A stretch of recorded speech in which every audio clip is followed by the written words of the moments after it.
Good morning, guys. Update. Today is my staples removal pala sa sa post hysterectomy, yung surgery ko. Ayan, gawa muna ako ng coffee. Anong ginagawa niyo dyan? Yan. Ganyan kami gumagawa ng coffee, yung beans talaga. Tapos ginagrind namin dito. Yan. Tapos magiging ganyan na siya. Ground coffee na siya. Ayan, as usual, maglalagay tayo ng Coffee Mate. Siyempre, mas gusto ko yung Coffee Mate. Ayan, so gigising muna ako.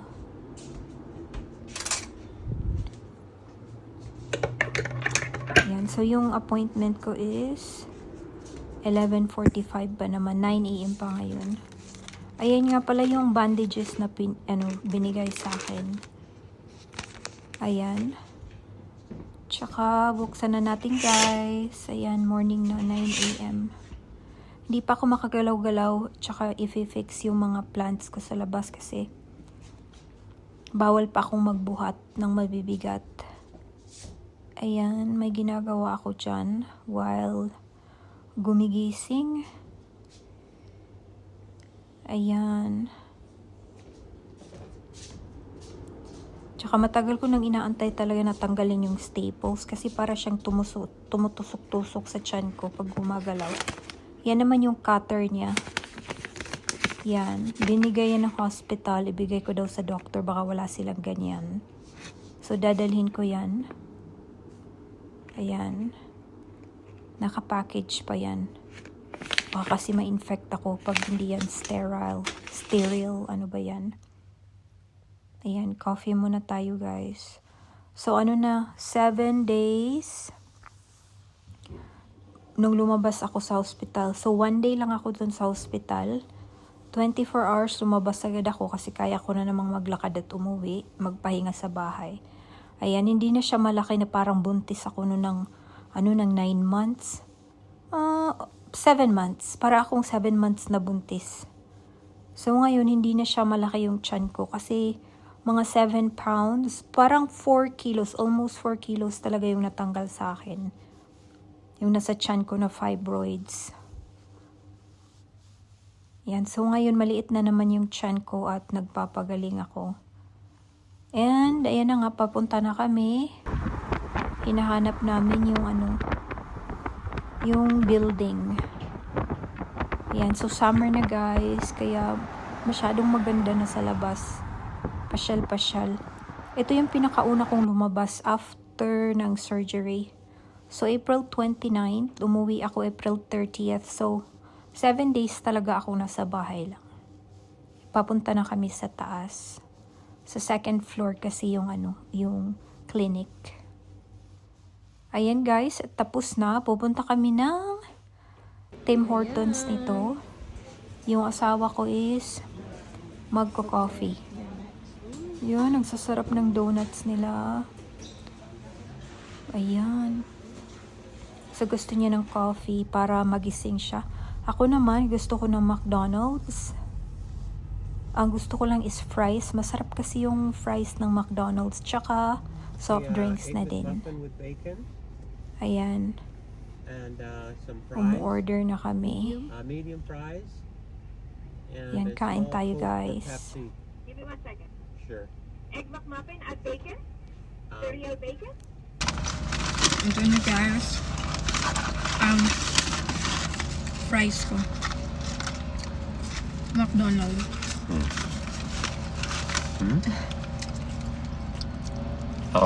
Good.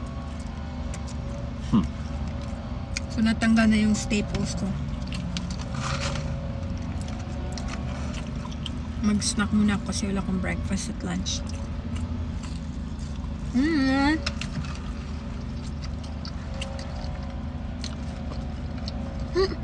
No, you will be more sleepy after that. Probably. Yeah, whenever I'm eating, I get sleepy.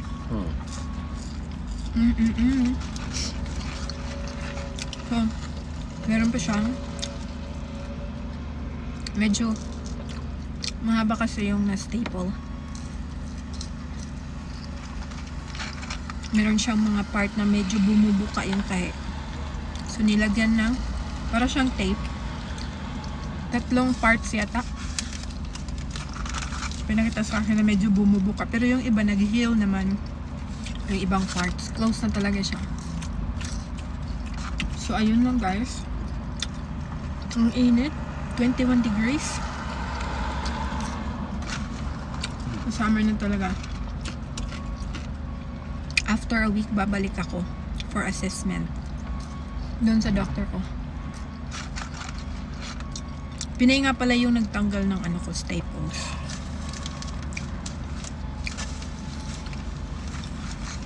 Medyo masakit siya. Pero konti lang. Parang tinutusok ka lang ng konti. Hindi naman talaga masakit. Takot lang talaga ako. Kasi nakabaon siya sa ano eh. Sa laman mo. Tapos nire-remove. So parang lang siyang, parang kang tinutusok. Na, pero hindi bumabaon na tusok pa. Parang ganun. Yun na. Kain tayo. Natapon pala yung iba. Ang pinakagusto kong french fries is McDonald's. Na guys, galing na kami sa doctor. Ni-remove na yung to kasi para siyang bumubuka daw ng konti. Pero dito heal na siya.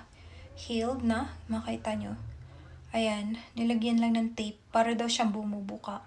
So, kailangan tanggalin lahat ng chest. Ayan na guys.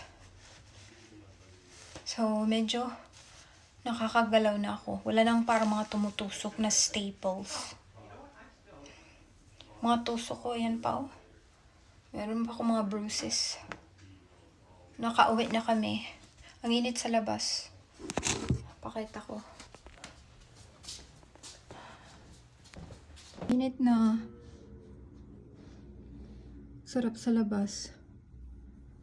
Magsa-sunbathing ako later. Ngayon kasi is 1 pa. So masyado pa siyang masakit sa balat. Mga 3 PM or 4 pwede na.